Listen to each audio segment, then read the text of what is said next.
Students, welcome to GATE academy plus. My name is Komal Vyas और आज हम नया टॉपिक पढ़ने वाले हैं डेटाबेस मैनेजमेंट सिस्टम के अंदर, that is recoverable and irrecoverable scheduling क्या होती है।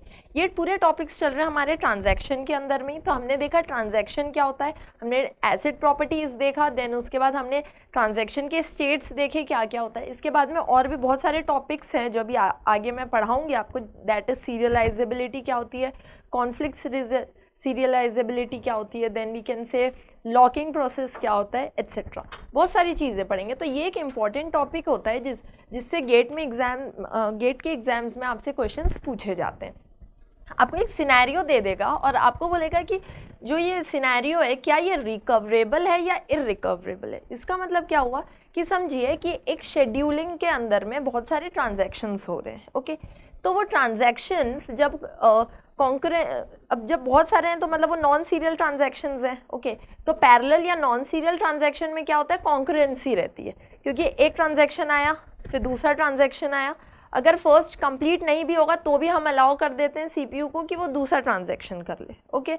मे बी द रीजंस आर कि जो सेकंड ट्रांजैक्शन है वो आपका छोटा ट्रांजैक्शन हो सकता है, छोटा टाइम ले वो, मे बी दैट। तो ऐसे बहुत सारे रीजंस हो सकते हैं।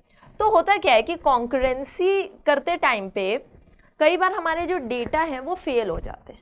डेटा हमारा फेल होके गलत डेटा देता है and this will take this whole database into an inconsistent way, ठीक है। तो इनकंसिस्टेंसी नहीं होनी चाहिए। इसके लिए हमें क्या करना रहता है कि जो हमारा डेटा है जो हमने सेव किया डेटाबेस में, तो वो आपके रिकवरेबल बन जाना चाहिए। अगर वो वर्ड से तो आपको समझ में आएगा कि जो आपका डेटा है वो रिकवर हो रहा है या नहीं हो रहा है, ठीक है। हमें वो चेक करना है। एक सिनेरियो देखते हैं, उसके बाद में विल गेट कि इसको कैसे बनाना है। फॉर एग्जाम्पल यहाँ पे एक शेड्यूल है आपके पास में, ठीक है, जिसके अंदर में दो ट्रांजैक्शंस हो रहे हैं T1 and T2। Now for example कि पहले ट्रांजैक्शन T1 आया, उसने डेटाबेस से एक वैल्यू को चेक किया। फॉर एग्जाम्पल ए वैल्यू है जो कि आपको दे रही है 50, ओके। फिर उसने आगे के ट्रांजैक्शन को प्रोसीड किया, तो 50 + 10 ये हो गया आपका 60। तो इसका मतलब वो राइट क्या कर रहा है आपका 60। अभी T1 ट्रांजैक्शन आपका चल ही रहा था, उसने अभी तक कमिट नहीं किया है। इसका मतलब क्या हुआ कि ये जो 60 वैल्यू है ये उसकी कहाँ चली गई, लोकल बफर में। अभी वो लोकल बफर में ही वर्क कर रहा है ना, वो जब तक कमिट नहीं करेगा तब तक वो एक्चुअल डेटाबेस में वैल्यू नहीं जाएगी, ओके। अब क्या हुआ, उतने में आ गया ट्रांजैक्शन T2, उसी मोमेंट में ट्रांजैक्शन T2 आ गया। अभी ट्रांजैक्शन T2 ने क्या रीड किया, यही वैल्यू जो अपडेटेड वैल्यू थी ट्रांजैक्शन T1 की, उसी को ट्रांजैक्शन T2 ने उसी वैल्यू को रीड कर लिया, दैट इज 60, ओके। देन उसने प्रोसीड किया, तो 60 - 5 55, इसने राइट कर दिया 55 अपने लोकल बफर में और उसके बाद उसने कमिट कर दिया। तो अब कमिट करने की वजह से क्या हुआ, ए की वैल्यू हो गई 55, कहाँ पे, इन एक्चुअल डेटाबेस। जो एक्चुअल डेटाबेस थी उसके अंदर ए की वैल्यू 55 आ गई। बट अब क्या हुआ, जस्ट जैसे ही इसने कमिट कर दिया, जो ट्रांजैक्शन 1 था जो कंटिन्यूसली चल रहा था वो एक मोमेंट में आने के बाद में फेल हो गया, it got failed. Now because हमने एक एटॉमिसिटी की प्रॉपर्टी पढ़ी है, एसिड प्रॉपर्टीज के अंदर में हमने एक पढ़ा था एटॉमिसिटी।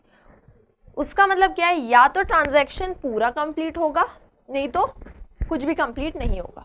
एंड बिकॉज यहाँ पे फेल हो गया ट्रांजैक्शन 1, तो जितनी भी आपकी इसने ट्रांजैक्शंस किए थे ये पूरा का पूरा क्या हो गया, रोल बैक हो गया ड्यू टू एटॉमिसिटी। उस प्रॉपर्टी की वजह से ये ट्रांजैक्शन फेल होते ही रोल बैक हो गया। रोल बैक होने की वजह से अब जो एक्चुअल डेटाबेस में वैल्यू कितनी आ गई, वापस से 50। अब एक्चुअल डेटाबेस में वैल्यू आ गई 50।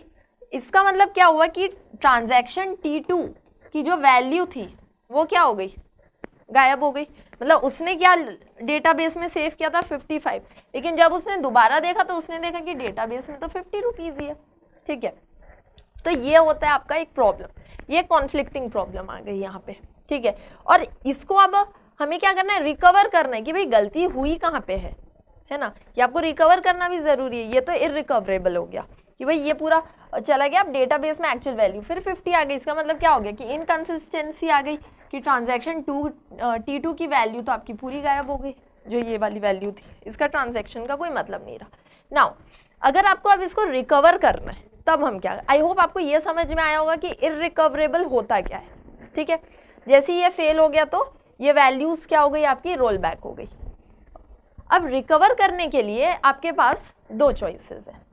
देखिए ये ट्रांजैक्शन T2 ने जो वैल्यू को रीड किया था, इस वैल्यू को बोलते हैं हम डर्टी रीड। डर्टी रीड का मतलब क्या होता है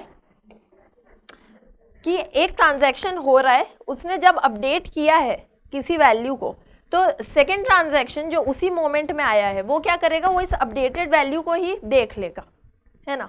उस अपडेटेड वैल्यू को देखकर फिर उस हिसाब से वो आगे की वर्किंग अपनी करेगा, ठीक है। लेकिन तो इसी को ही क्या बोलते हैं हम, डर्टी रीड।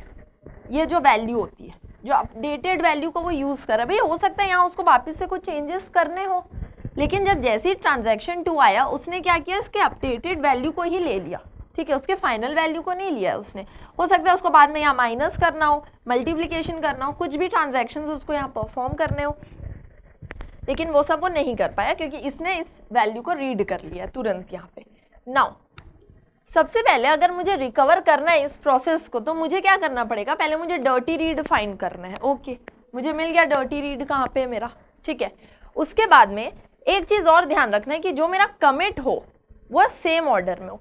सेम ऑर्डर में कमिट होने का मतलब क्या है कि जैसे ट्रांजैक्शन फर्स्ट अगर आया है और वो आपका पूरा परफॉर्मेंस कर रहा है, वो पूरा ट्रांजैक्शंस कर रहा है, तो इसी को ही पहले कमिट होना चाहिए। कहने का मतलब ये है कि इसी को ही पहले, एक सेकेंड मैं यहाँ आपको समझा दूँ, या तो इस वैल्यू को पहले क्या होना चाहिए, यहाँ पे कमिट होना चाहिए, कमिट।